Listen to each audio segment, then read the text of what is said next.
Assalamualaikum warahmatullahi wabarakatuh. Alhamdulillahirrahmanirrahim. Assalatu wassalamu ala asyrafil anbiya'i wal mursalin wa ala alihi wa sahbihi wa barik wa sallim ajma'in. Perkenalkan, nama saya Hikman, NIM 1911 10 13 18. Saya berasal dari Institut Agama Islam Negeri Samarinda, Fakultas Tarbiyah dan Ilmu Keguruan, Program Studi Pendidikan Agama Islam. Video ini saya buat untuk memenuhi tugas dari mata kuliah Teknologi Pembelajaran. Adapun tema pembahasan atau tema pembelajaran pada video ini yaitu bab toharoh atau bersuci. Baiklah, pertama kita membahas tentang pengertian dari toharoh. Toharoh menurut bahasa artinya bersuci. Sedangkan menurut syara, toharoh adalah bersuci dari hadas maupun najis. Bersuci di sini terbagi menjadi dua, yaitu bersuci dari hadas seperti tayamum, berwudu maupun mandi wajib. Yang kedua bersuci dari najis, yaitu menghilangkan bentuk, aroma, rasa maupun warna najis tersebut dari badan kita atau dari pakaian kita. Baiklah, selanjutnya kita membahas tentang najis macam-macam dan cara mensucikannya. Menurut kitab Safinatun Najah, najis terbagi menjadi tiga macam bagian. Yang pertama najis besar atau najis mughaladzah. Contoh dari najis ini seperti hewan anjing dan babi maupun yang keluar dari kedua hewan tersebut. Yang kedua itu najis ringan atau najis mukhaffafah. Contohnya seperti air kencing dari anak yang masih mengonsumsi ASI dari ibunya. Selanjutnya natawasitah. Contoh dari najis ini yaitu segala macam bentuk najis kecuali yang disebutkan tadi. Najis ini najis mutawasitah ini terbagi menjadi dua macam, yaitu yang pertama najis yang bisa kita lihat bentuknya, mau rasa maupun bau dari najis tersebut. Yang kedua itu najis yang tidak bisa kita lihat.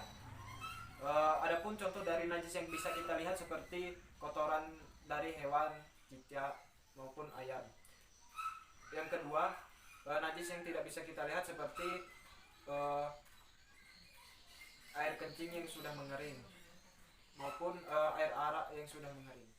Adapun tata cara menghilangkan najis ini yaitu yang pertama najis mughaladzah. Tata cara menghilangkannya yaitu dengan membasuh dengan menggunakan air sebanyak 7 kali, salah satunya dicampur dengan tanah. Yang kedua najis mukhaffafah. Adapun tata cara menghilangkannya yaitu dengan memercikkan air pada bagian yang terkena najis. Yang ketiga yaitu najis mutawasitah.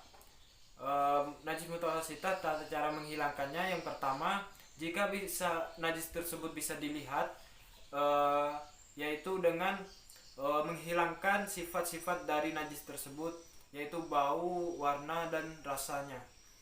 Adapun jika najis mutawasitah itu tidak berbau, warna dan rasa, maka cara membersihkannya hanya dialiri dengan air. Baiklah, selanjutnya pembahasan kita yaitu tentang hadas. Hadas menurut istilah yaitu suatu kejadian atau peristiwa. Sedangkan menurut syara, hadas merupakan suatu kejadian atau peristiwa yang terjadi pada seseorang yang menyebabkan orang tersebut tidak bisa beribadah. Jadi jika seseorang tersebut berhadas, maka ibadah-ibadah yang dia lakukan menurut segi hukum Islam tidak diterima di sisi Allah. Hadas ini secara garis besar terbagi menjadi dua bagian atau dua macam, yaitu hadas besar dan hadas kecil.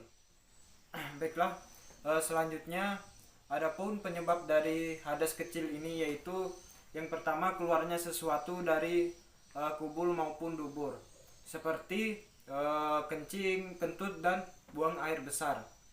Yang kedua menyentuh kemaluan tanpa alas dengan menggunakan telapak tangan. Yang ketiga yaitu bersentuhannya kulit laki-laki maupun perempuan yang sudah balik dan bukan muhrimnya. Yang keempat hilangnya akal karena gila maupun karena mabuk. Yang kelima, tidur dengan cara tidak tetap. Adapun cara menghilangkan dari hadas kecil yaitu dengan berwudu menggunakan air. Jika kita tidak mendapatkan air, berwudu ini bisa kita ganti dengan cara bertayamum.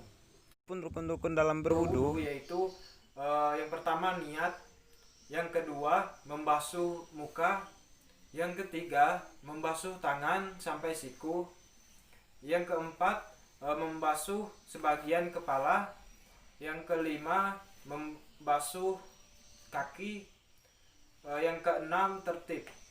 Maksudnya yaitu berurutan.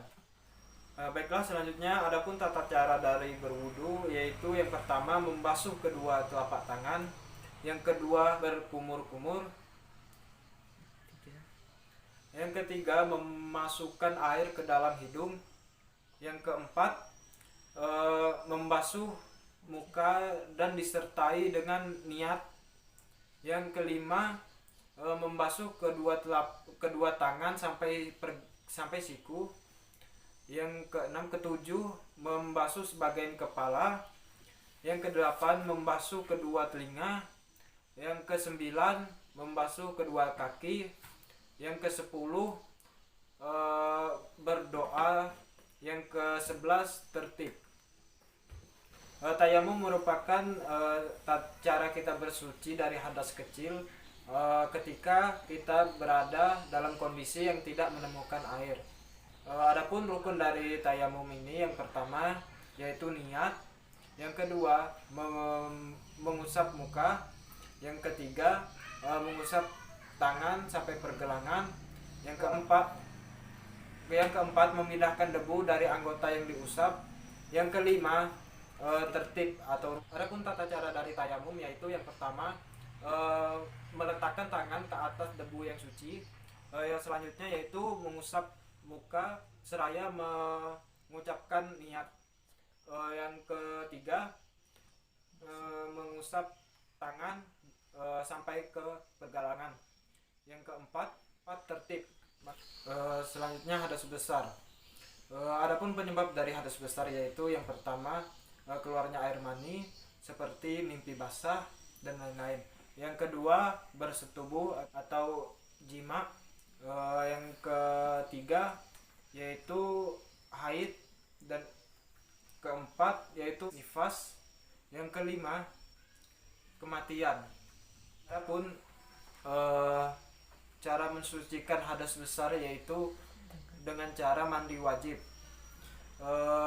Adapun rukun-rukun di dalam mandi wajib yaitu yang pertama niat, yang kedua membasuhi air ke seluruh tubuh.